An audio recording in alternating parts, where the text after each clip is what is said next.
Who are you, Violet? I'm good. No, who are you? My name is good. No, How are you and who are you? who am I? I am Violet. I'm I'm Nick's friend. Um, I am an artist. An artist, a creative? Would you say you're a creative? I'd say I'm a creative, but then again, we're all creatives.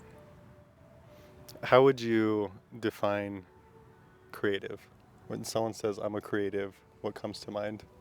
Well, if someone's claiming that Yeah. they're a creative, okay, then I assume I'm like, okay, you do some sort of art.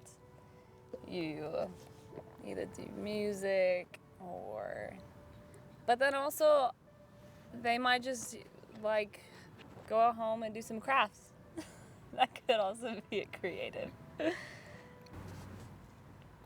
On that note, since you're a creative, you are wired to think creatively, and as an artist, what is beauty to you? What is beauty to me?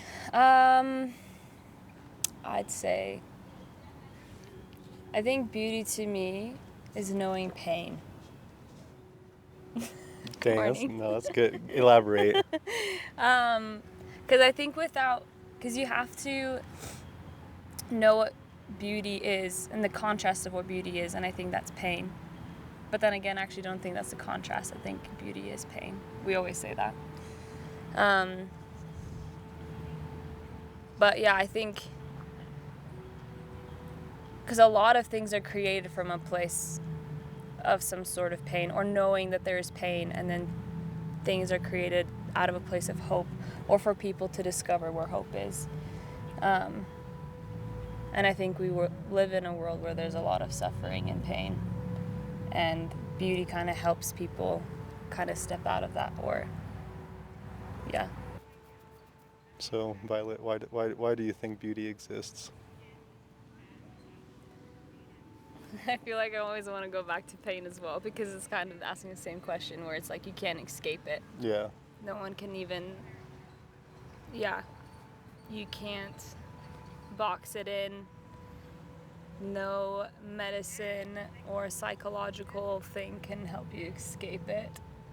And I think that's the same thing with beauty. But why does beauty exist? And like even like music and sound, which is literally just sound, it's sound waves. Like you can't, it just exists because it is. And so I feel like that's what beauty is. So what makes it at its core beauty? If it's like you said, music, for example, is just sound. So what separates that sound from something that is beautiful, and it's like there's sound that's beautiful and there's sound that's noise. What differentiates it? And sound. Structure. Structure. I mean that would mean that like a metronome is beautiful. Yeah. But only when you can't hear it. Yeah. Only when you can hear it in your ears. It's like it's in the same realm of what separates an aesthetic from beauty, Yeah, because aesthetic and beauty are very different. that's true. I guess that's where I'm like, okay, because beauty is messy too. And it's raw and Yeah. it's vulnerable. And I think that's the other thing too, that what I define as beauty is it's the mess of things. And it comes with a cost as well. So I think beauty comes with story. And if there's story in it, then that's what makes it beauty. Because then you could have something on the outside look nice and beautiful, but actually inside it's quite shallow. Yeah. So I think that's the difference if we're using aesthetic and beauty in a category, and we're going to talk about that. Because you can have an aesthetic without It's beauty. true. And I think I found myself fighting for beauty, I guess, in projects and things. And I think when I was thinking about this question and about beauty, I like look back at different environments or situations I've been in, and I guess the most beautiful things I've created, one, like aesthetically, they look nice, and I think they like fit well with the algorithm. Yeah. People want to see that. But even to create that, no one will know the backstory of that. All they see is 4 minutes of something, or actually it took Right. like a whole week, and then Yeah. also like relational pain and the messiness of that, and dealing with people's emotions, and fighting for connection and friendship, where it could have easily, like, we could have just, it could have just been a project. And Right. It could have been like, hey, this is great, nice knowing you, goodbye. Which sadly it is, like a lot of the time Yeah. it's kind of like that. With content and things, Yeah. it's like whatever we can get, and we use our creatives and our artists for the algorithm. For content and For not content. art, Yeah. because there's a big difference. Like I was even, I mean, you mentioned relationship. I think really powerful art that's beautiful, a lot of times it showcases relationship and Yeah. relational connections to have that had to happen in order for that to exist. Yeah. And again, that goes back to like cost. Yeah. And it's like, if you allow, so even when we're creating things, are we allowing ourselves to create out of a place of, because I think the best stories are stories where there has been a cost or some sort of pain or suffering that was involved in a trial that someone had to like Oh, yeah. go through. Because that's, I think for us as human beings, really relatable. It's very relatable, unfortunately. I think. Unfortunately. Yeah. Yeah. I mean, it's even going back to like the aesthetic versus beauty. One thing I realized is an aesthetic can be described, but beauty is often like you could only experience Yeah. it. So it's not a matter of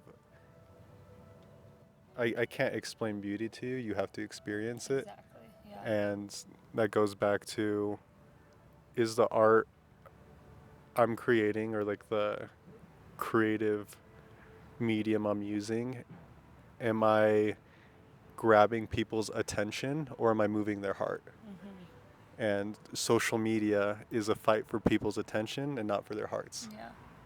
So how do you work through the tension of not letting social media or the algorithms or the platforms that we have to quote unquote use to reach people with our art, how do you not let that influence your art so that it's focusing on, it makes you focus on getting people's attention versus capturing their hearts? How do you balance that tension? Because getting someone's heart is a lot harder than getting someone's attention. Yeah, that's true. I mean, it's hard because as an artist, I'm like, my goals in creating things is, yeah, as you said, is to capture people's hearts. And when I'm creating things, it's coming out of a place of inspiration. And that is when I myself am undistracted and I'm in this place of beholding. And so then with everything I create, my hope is that time kind of stops. And that's what I see as art, is like it helps us to stop time and to behold. Because 95% of our time, everything is grabbing our attention. Yeah. What are we doing with the 5%? Yeah. So it is a hard question, because then it is our lives. And then there's certain things that have captured my attention that brought me to a place of like beholding and like has moved my heart. So then there is an aspect in me that like hopes, I'm like, okay, when I like put this out there, hopefully it does like capture a heart. But I think that's where I'm like, nothing like moves me than like being in person. And like when I am sitting in a room with my friends, or I'm in a gig and someone's playing music, like that is when my heart is moved the most. and I don't cry, but that's when I cry. Yeah. Is when I'm in a room full of people and we're all experiencing something together. So I think if I create something that eventually move a person to like want to be in an environment like that, and then that's what moves their heart, then I'm like, okay, I guess that's worth it. So if I'm gonna write a song that's about like I wrote Evergreen, Yeah. and that was like teach me how to slow down, and then and it's talking about evergreens and trees, and that came out of a place of me walking in the woods, and I'm like, okay, if this song like inspires someone to like do that and encounter God through that, great. But if listening to the song then and there, they're kind of like, oh yeah, that's a nice song. Yeah. Usually that's what it is. But They listen to it for like 4 minutes and they're like, okay, cool, nice. that's cool you mentioned that, because I was gonna ask where you get your like inspiration from, but before we get into that, it's so interesting that a lot of like creatives or artists, they are now growing up in an atmosphere where they're creating for a platform, and they like you said, like what moves you actually is being away from the platform and being with people outside of social media. Yeah. And so many like I it's so rare now that people create without showing it on a platform or posting somewhere. So like a lot of creatives, they don't actually create in that raw environment where it's not curated for the platform that they're going to be posting to. So they actually never know how to create outside of Instagram or YouTube. So they're not actually creating from a place of uh, my heart is burning for this and I want to put it out there and share with others, and are more yeah, just curating for a platform. Because like one big question I like asking people is, hey, if you couldn't post this, would you still make it? Like, and I even asked myself that question of, Yeah. will I still do this if I don't post it and share it with people? Yeah. If I One thing I did too was I turned off comments and likes whenever I post something. Uh, just because, not because I don't want feedback, but is, am I creating this for feedback? And if that's, for a minute it was yes, like I was, a secret motive in my heart was to create for people's feedback and affirmation, because it was so attached to my identity. So how do you think we get to a place where we could create regardless of if it's going to be posted or needing that affirmation from people through likes, comments, or hey, this is good? Yeah.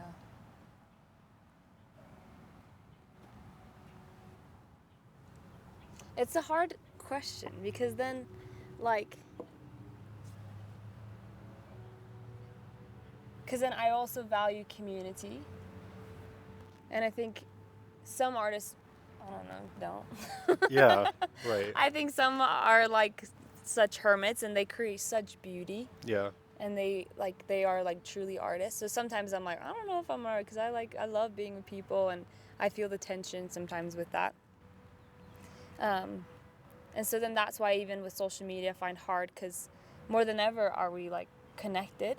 So I get to be connected. Quote unquote connected. Quote unquote connected. But I feel like it has created a relationship for me even when I'm traveling and then I meet someone who's from Brazil and I actually get to meet them in person because of this platform. Right. Which is and great. It opens up doors, yeah, for community and like more collaboration and stuff. So it's tension that I feel. Oh, it's But then with it's a balance. But then with every good thing, there is like you need to have that self-control. So it is like self-control and like, I guess your discipline of doing that. I'm like, I think more of us could do that. Well, it's even like I think the challenge is even more so not letting it's not real. Like, social media is not who you are, and it's dangerous to almost have parasocial relationships with people thinking you know them or Yeah. you know their hearts when, like you said, all the real moments happen in community, in person, Yeah. behind the scenes, and that's where all the magic happens, so to say. Because, I mean, you know the music industry, and uh, I know some of the creative industry with that, and how the moment that's posted looks so pure and awesome and fun and there's no problems, and then behind the scenes it's a mess and people aren't who you thought they were. Yeah. And then my first experience with that was, what a good boy. Good boy. My first experience with that was eye-opening, because in my head I was like, you see the best of people or what they want you to see, and then when you're in community with people behind the scenes creating, they can't hide the reality of who they are, and it makes that contrast of pain. You see the pain behind the scenes, but you don't see it on social media, unless it's the pain they want to share. Yeah. Yeah, I agree. I mean, I always say it. Yeah. Social media is fake. Well, I like that's the biggest Whatever thing. you see on Instagram about me, It's not all real. fake. I hate it. But it's like you said though, it's a great tool for like connecting to people that you would not be able to connect to, Yeah. like in other countries or states or whatever. But it's also so bad. Yeah. I guess let me ask you this: where do you get your inspiration, or I guess, yeah, just like creative inspiration? Where do you get that from? If you're not feeling inspired, what do you do? Yes. What do I do? I feel like as a creative, this is where like I find it hard because I feel like I'm always trying to find that inspiration. So it's not this cookie cutter. This is where I Well, find yeah. it, you know? And it goes through seasons because I think I had seasons where it was done in not in isolation, but like in solitude. Yeah. And I still find that too, where I like separate myself, and I'm like discover what's actually happening in my heart, and I create from that place. But I think more often it is in nature, in nature, and in being with friends, and with different artists and creatives. I feel like I find the most inspiration from that. Actually, Yeah. I think that's I became, or not became, but found myself again when I surrounded myself with creatives who were creating. Yeah. I think one point that you mentioned that I want to deep dive into is the wrestle of not always getting inspiration, but staying in that tension of fighting and wrestling with being bored and trying to find that inspiration.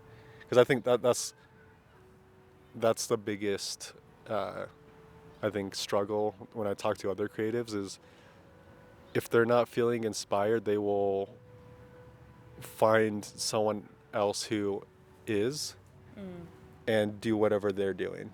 So you got like a echo chamber Yeah. of trends that don't actually come from a place of I wrestled with this and it's something new and fresh. But this is what this guy did. I like it. It's a cool Yes. aesthetic. Let me recreate it. Yeah. So would you say, because I agree, like I'm not inspired. I'm rarely inspired and like have a fresh new idea. But I find that if I sit in that for a minute or go like on a walk in nature or something eventually does come if I sit in that uncomfortable tension of I don't know what I'm doing. Yes.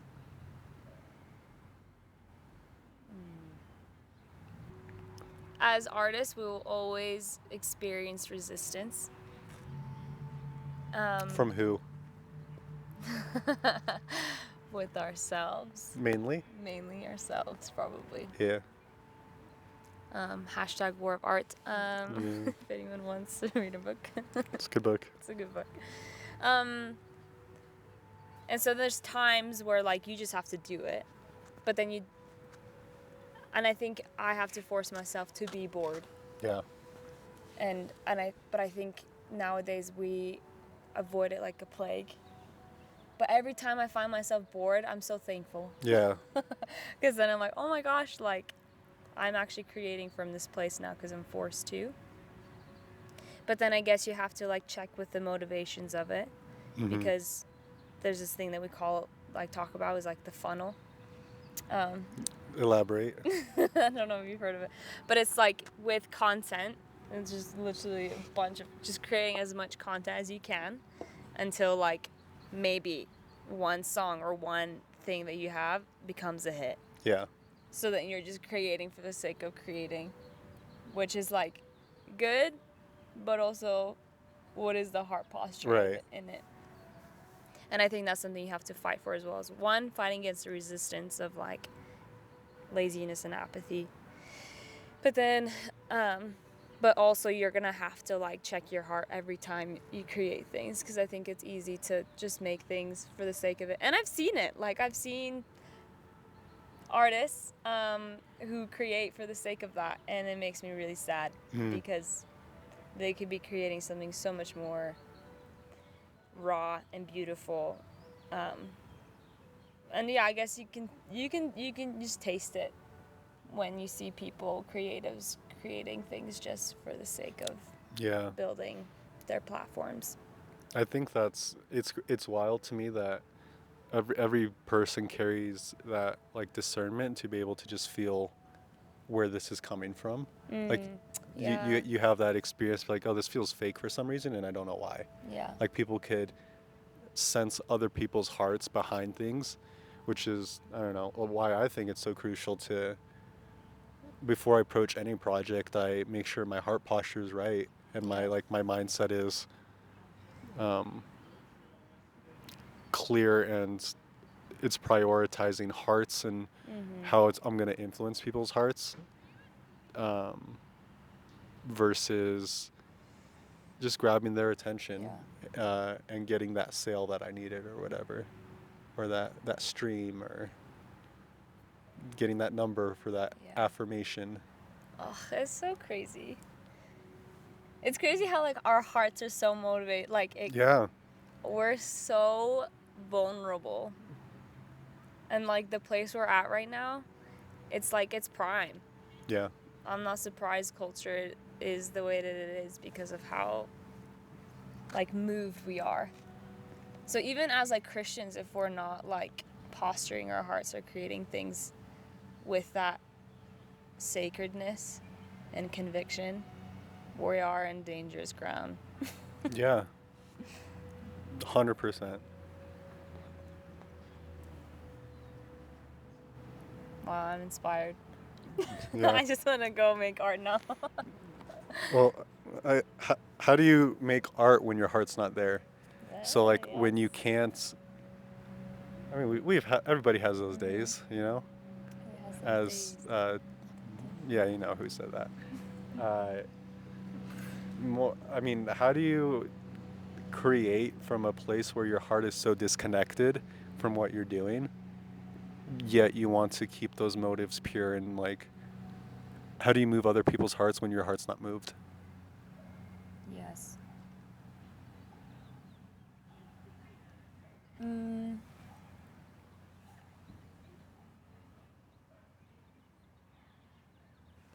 I mean, I've recently like experienced this. I mean, we're both kind of in the same season. But I mean, like, even just like processing, because I think I was in a season of like, I mean, a minute still, but of going through a season of, I guess, apathy, or I'm not normal. My heart isn't in the place where it used to be. But I think I was in this place where I haven't really processed it. But then once I started processing it, I like one, I had this like realization where I'm like, oh, I'm actually here. Where before I wasn't recognizing it. I was kind of like avoiding it, and I was like, no, I'm not there yet. Yeah. I'm okay. I'm actually fine. And like trying to create from that place, and honestly, nothing was coming out of it. But only until I got to a place of like recognizing, oh, this is where I'm at. Right. All of a sudden, naturally, I wanted to create, which was Were your wild. were your emotions there when you were wanted to create, or was it more of like this is what I'm made for, and like recognizing what you were made to do? I think it was like knowing that this is what I'm supposed to do, but I think I was trying to create out of a place of like, oh, I know this is what I'm called to do, so I'm just doing it, and my heart's not in it. But I think there was pain in that, where I was like, I'm supposed to be creating something, and I'm not, and this is the state of my heart, but I wasn't recognizing that there was pain there. Yeah. And once I recognized there was pain there, I was able to create then. But I still wasn't feeling like, oh my gosh, This is this like, is the yeah. best art Yeah. ever. But I think it was like, oh, I actually just need to be real. And it wasn't like creating things that, because in my head, I have a vision for something and thinking that this is prime time Yeah. to create in my season, because I have the time for it and everything. And then once I had that time, nothing was coming out of it. At least all the amazing things that I thought would be coming out with it wasn't happening. So it is this abstract thing that I had to like go through, where it's like, but I guess with anything, you can't create unless you like go through a process of grieving first, and then there is fruit that comes from that. So I guess I'm in that season of like recognizing and grieving. Mm. And creating from that place. Yes. Yeah. Because the reality is, it's not that my heart's not there. Our hearts are always there. It's just the different seasons and maybe our expectations. Yeah. And I think that's what I was recognizing, and as I'm processing now, is that I was recognizing that my expectations weren't met, or like, I guess there was just like disappointment that I had to face. Would you say it's almost like a gap that you're experiencing of these are my expectation visions and what I know I could do, and this is where I am at now, and there's a gap, and I'm mourning that gap because I know I'm trying to close that gap, and the season or like place I am in life right now, I can't close that, and that's the tension I'm fighting with, is my vision is not aligning with my capacity. Yeah. That's a good way of saying it. My capacity, my vision is way too big. But I think that's and then again, I'm like, but when it comes to like pain or weakness, like I don't want to leave that place of weakness because of my dependency then on God. Yeah. Yeah. Because more than ever am I now dependent. And I think that's my faultiness is to become independent. And I guess that just being proven away Yeah. like no other in this season, where I want to become fully capable and have the greatest capacity. And I think our generation screams for that. Right. So it is a hard thing of trying to remain weak. But then I never expect the weakness to feel like it does. You never expect the weakness to actually make you feel weak. Yes. That's yeah, because I agree. Like, I create the best when I am empty and honestly relying on God. Yeah. To give me inspiration or carry me through. So like, take the steps and trust that He will give me the energy to take those steps to make those things happen. Because yeah, like, it turns out weakness sucks, and being apathetic and not having your emotions be a driving force to help you accomplish things makes things really hard. And there's that opportunity to get jaded and closed off and stop creating because you're like, well, I can't create because my emotions aren't there. Yeah. or to invite God into that weakness and let Him move your weak and broken heart Yeah. to towards beauty, because beauty moves the heart, even if it's Yeah. broken, Yeah. and it can move your heart without you feeling the emotions behind it. Yeah. How important are feelings when it comes to creativity? Honestly, as you were like saying, I had this like moment where I'm like, there's sometimes where I'm like, I forget that I'm a creative, and creative people are emotional. But I think sometimes like with feelings, I used to equate that as like weakness. Yeah. But then right now I just said like it's the best places to be weak. Yeah. But my pride always gets in the way and thinking I don't want to feel emotions. Yeah. And then sometimes I don't feel the emotions and then I'm like, why? What the What the heck? heck? Yeah. What's wrong with you? I asked for this, and then when I got it, I hate it. Yeah. But yeah, I guess that's even what I'm learning too, is that, okay, even when I don't have the emotions to drive me, which as a creative, like, we are so driven by our emotions. And I guess that is the trial that sometimes some of us need to go through if we want to be healthy and mature, is to go through seasons of facing our emotions or lack of emotion. Because I love my emotions, I Yeah, think. they're nice. Because they affirm you, and it's crazy. Like there have been moments where I create something and my emotions affirm it, and I'm like, I'm the best thing that's happened Yeah. on this earth. Like Yeah. that, like, it gives you that confidence Yeah. of like, oh, I know what I'm doing, and like off of that confidence, you create further, and it's like it just comes from a place of confidence. Like, this is good, and I'm flowing, and this is great. But when your emotions are not there, and you cannot see beauty, how, like, when you create things and you can't see beauty, and other people are like, this is beautiful, and you're like, this is empty to me, I don't see what you're seeing, and it's not moving my heart. uh, so I guess what I'm trying to ask is, when you can't see beauty, how do you discern that something is beautiful?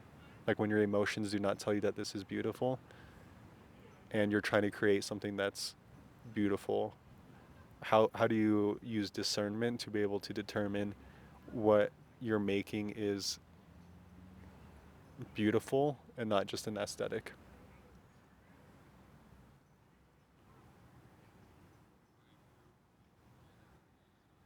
'Cause that's something I've been struggling with recently.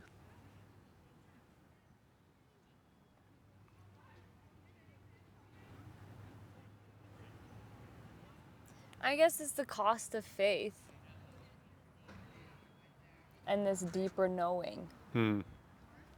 Although the word knowing is an experience, it's a word Gnosko. that describes experience probably. Yeah, because there's knowing through knowledge and there's knowing through experience. Yeah.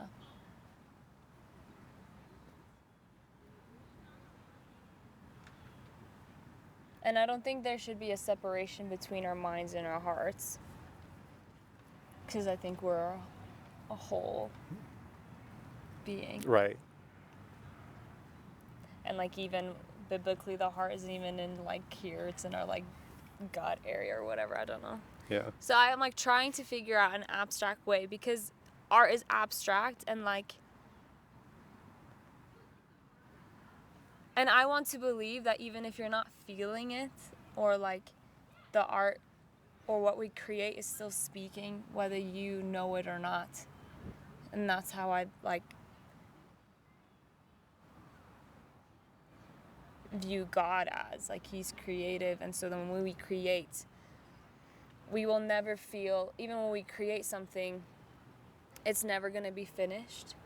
Like, it, literally, you could always add on Yeah, something. it could always be better in our eyes. Yeah. Or like, it's like this unending thing. And so even in the moment, maybe if you don't feel something or like discover the beauty in it, Like there's this thing in you that you know that you know. Yeah. And I think that's where the discernment comes, is that you'll know. Learning that to you know. listen to that. Yeah. Yeah. And knowing the season that you're in, and knowing that, like, okay, like maybe I'm not feeling deeply moved at the moment, but I know there is like a deeper sense, I think, within all of us, knowing that there is something special. Yeah. No, that's good. And I think all of us are so, again, like music and art, I don't know if the right word is relevant, but anyone can come up with their own definitions and experiences with it. And so I think in the moment, if we don't discover it, God is so kind and he's so fun as well. Yeah. That it's like we have to like discover, and we have to engage with curiosity. Where if we were always satisfied and kind of like discovered beauty all the time, I think we grow up, like there's different seasons where in one season we found something beautiful, Right. and then we approach that again and we're like, oh, nice. Almost desensitized to it. Yeah. But I think maybe that's okay, because that moves us to like be more curious Yeah. and to go after things as well. But then that could also be dangerous. It could. It's fun because, like, yeah, I agree. Like, beauty is not like something that you find and it's an end. Like, it's not. You don't plateau, reach that level, and then stay there forever. It's something that you experience and constantly need to be experiencing, not something that happens once and you just have with you forever, but a constant pursuit to keep experiencing and beholding. Yeah. Versus just having it happen to you once and you're like, okay, cool, I know what beauty is and I can go back to it in my head and I don't have to do any new experiences ever again. Yeah. I think that's why you need truth alongside beauty. And I think that's why I say it's dangerous, is because, I mean, you can see it. People Yeah. don't have the boundaries of even with creating and experiences, where it's like it'll never be enough. Right. So I think that's where it is. You do have to fall back to a place of, but I know that I know. Yeah. Because a lot of art is like created from like a really dark place. Like even the far end creatives, us creatives have a tendency to be depressed sometimes and almost romanticize creating art. Like a lot of people romanticize art that's come from like a depressive or a very dark place, and that's like really, really good. Mm-hmm. What are your thoughts on that? Versus, like, do you think that's a good thing to romanticize or even create from constantly? Because a lot of people, like, that type of lifestyle is what they're after. Like the misunderstood artist, very dark, lonely, creating from that place. Yeah. And I mean, not everyone survives that. Yeah.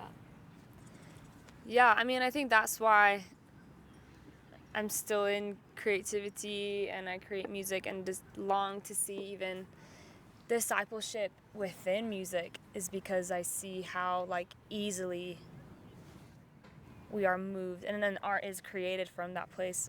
I mentioned it from the very beginning of like pain, and art is vulnerable.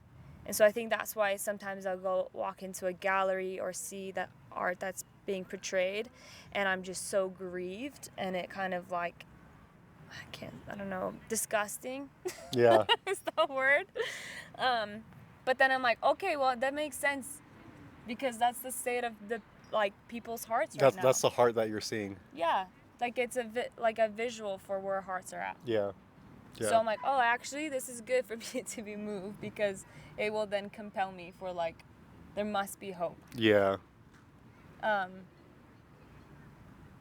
And I think that's why, again, like that's why I have discovered finding structure and the truth of like grace and Jesus is the thing that like keeps me grounded. Yeah. And I think as creatives, we need to be grounded, because if we're not, and I think we like manifest and we like hate that, anything to like box us in, but actually that those are the things that give us life. Yeah.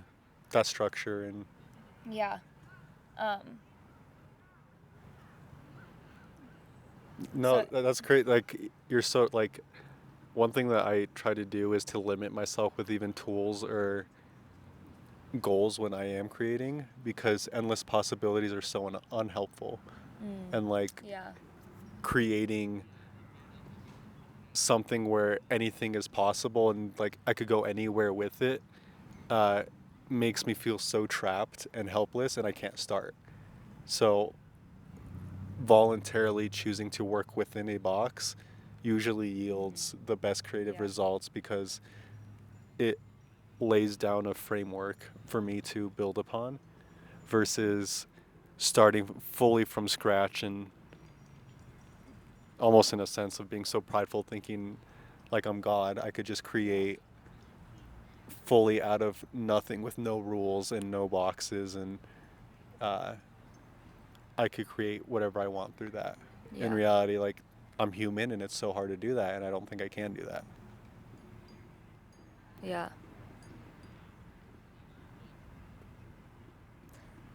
And going back to even you're saying of like people creating art that is depressive and things. I think for me, I take a responsibility of like, okay, what they just created moved my heart and it will move others' hearts. So I know that what I create will also be moving people. Right. Almost a responsibility of I'm dealing with people's hearts right now. Yeah. And it's kind of like what messages am I going to be putting out there? And I think that's what we're called to be as co-laborers and on this earth, to be creating art that gives life, Yeah. because we have enough of pain. We have enough of sin that just destroys. And so I think art helps to reorientate our hearts and our minds to behold something that gives life. Yeah. And so I think that's why I like consciously wouldn't release things that will just only bring people into depression. But I could be creating things. I Yeah. have. And I think I went through a season of that, and I realized like, oh, actually, like They're having a little concert across from us. It's great. I love it. I don't think the mics can pick it up though. Oh, They're okay. like pretty Sorry, sensitive. guys, you're lost. Bring your babies. Bring your babies. I guess we'll end with this question. How do you protect your heart and your motives and almost like your mental capacity? How do you protect that so that you can create from a healthy place? What are some practices you do, if you have any? How do I protect myself? Yeah, I could start if you want. Yeah, go ahead. Yeah. Well, like I get like the analogy that I really like using is like my heart and my mind is a garden, and it is very delicate with what plants are in that garden, and when I have to put in the work to garden and cultivate it for myself. And one of the things I've learned is not everyone can walk in my garden because they will stomp on the flowers. And they see one thing they like in the garden and then step on the other little things that they don't appreciate, but I do. So one of the things I do, even for like inspiration's sake, is I will choose to not watch things that are in the similar thing that I'm trying to create, so that it doesn't give me a set perspective or box of what's already been done, and gives me like the temptation to not have to think outside of the box or wrestle with what do I do. Mm. So like one of the things like I any creative, not any, but like a lot of Instagram reels or something like that, like I choose not to watch them because I know it will influence me to, I mean, what you see is what you do. Mm-hmm. So if I don't see that, it forces me to wrestle and have to figure out a way to create something outside of the trends that's happening. Uh, so I will choose to not, like, I hate Instagram reels so much. They're the worst. It's content and not art most of the time, Yeah. because it's a fight for attention and not your heart. Because like when was the last time after like doom scrolling through Instagram, like what do you remember Yeah. after you're done? It's true. Your heart isn't moved and you can't remember a thing. Mm-hmm. Like your attention was wasted. Um, so one of the things I do to like protect my garden is to not let those reels influence what I find beauty, but what I find beautiful, but what I find beautiful is often counterproductive to what content is today. Like it doesn't align with the goal of content. No, but you are what you eat, and so I guess it's the whole concept of like you are what you behold. Yeah. And so I want to be very cautious of what I behold. Um, and I think my favorite analogy, I always say this, but is like someone says this. I forgot the writer, but there was two fish swimming in a pond, Mm-hmm. and they were just having a great time, just living their Just lives, fishes just being fish. being fish. And this like fish just like swims by them, and then he's like, "Hey, how's the water, boys?" And then the fish look at each other and they're like, "What the hell is water?" And I'm like, Ah, "Oh, dang. like that hit Yeah. me." And I'm like, I don't want to become that person, with my life. Like I want to steward the things that I have in front of me and the time that I have well. The people that I surround myself with, the things that like I watch, I behold, I want that to be, like you said, like nurturing my garden, Yeah. nurturing my life, so that the things that I create will become things that are coming out of an overflow of my heart. And so even surrounding myself with certain people, different, allowing people to speak into my life that I'd say would be different for me, Yeah. who have high convictions. But even like all of us are creative, but I try to like brainstorm and process with people who are not creatives, Yeah. so that they challenge me. Different perspectives. Yeah. And so I really like that, because then I'm like, I get to fight for something, but then I'm like, wow, actually, are those things that I'm fighting for worth fighting for? And are they, bringing life to me and to others around me? Yeah. No, that's so good. Like getting other people's perspectives that's different from yours is so helpful and humbling, Yeah. because they often say things that it's like, oh, why didn't I think of that? Yeah. Or like that's actually better than what I thought I had. Mm-hmm. Um, but what you were saying, like it just reminded me like of another thing that I do is like, or I think that's really important to do is to not everything needs to be shared or put out there for people to see. Like not everyone needs to know your ideas. Yeah. Like it's actually, and I think it's so helpful and healthy to have ideas and keep them secret until they're actually done. Yeah. Because, I mean, we all know a person who's like, bro, I have this crazy idea. It's going to be this, this, and this. And then it never happens. Yeah. And I think it's one of the most dangerous things that we don't realize is like putting our ideas out there is uh, giving permission to people to tear it down if they want, Mm-hmm. while it's still fragile. And like going back to my garden, like a lot of the flowers in my garden are so fragile and delicate that I have to keep it a secret, because if I give like me sharing that idea with others or inviting other people into those areas is giving them permission to tear it down if they want to, or to step on it. So it's like, if it's not ready to Yeah. be out there, it is great to keep it private. Yeah. Not because, like, you don't want feedback.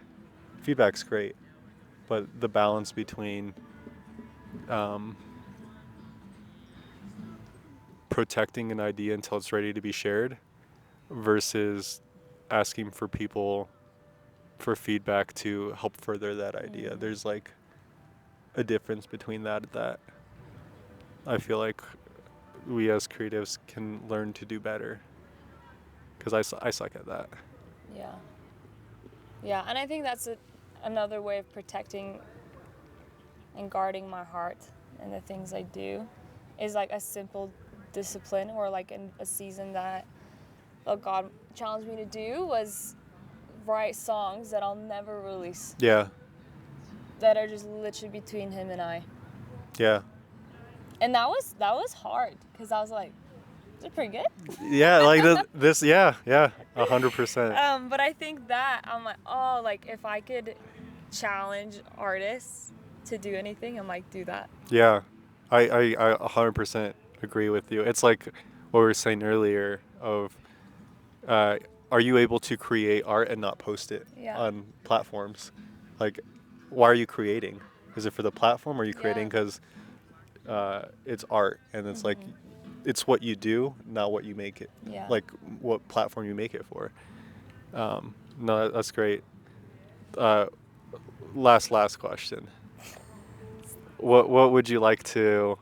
What advice would you like to give a creative who is either frustrated or feels hopeless or feels stuck? Like, what advice could you give, like, a new creative or someone who's trying to figure out their voice and their identity, and how they want to function as a creative? Take a break from Instagram. Honestly, I'd say, yeah, knowing or identifying the things that are distracting you, and then go on a walk, have some fun. It's great. It's simple. I think, 'cause, yeah, in moments when I'm frustrated or, yeah, just find things hard, I think creating, but in a place of like, make it fun. Do what's fun and not what just works. Yeah, because I think we as creatives too, like, overthink, and then we also think like, if we don't do this, we'll die. Like, Yeah. you're really not that important. Yeah. I mean, like, you are so valued and loved by God. But that's our identity. That's where we like come from first. And so I think we need to create from that place of, yeah, knowing that we're, children, and sometimes having that perspective of like, I just want to be a child again Yeah. and be curious. I think And it's discovering those things, that what keeps you curious. I think it's even knowing that your opinion is not that important. Yeah. Like, what you have to say isn't actually important. And I think getting over yourself like that is like, oh, Yeah. it's not that deep sometimes, Yeah. you know? Because everything is so deep. So sometimes we just have to like, take a breath, Yeah. take a walk. Humble yourself. Yeah. Yeah.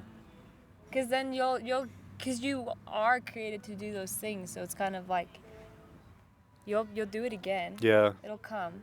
Well, that in itself is being creative. Yeah. Taking a walk. Exactly. I think we separate the non-creative process from the functional process, Yeah. and like think it's different. Behold, Yeah. Just be. That's hard. It's hard, but just like, I tell myself all the time. Yeah. That's why I'm like, teach me to slow down Yeah. and behold. 5 minutes, Even doing 5 minutes of beholding God and just like, that's hard stuff today. So that's why I'm like, give yourself 5 minutes a day.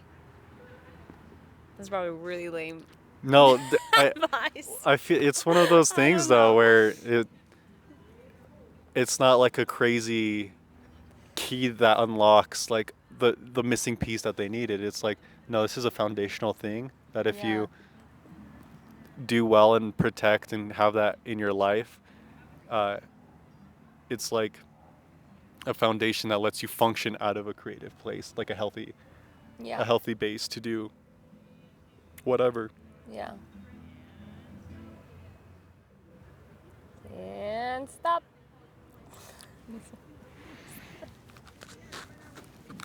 We could just walk away now. Just walk away. Just walk away.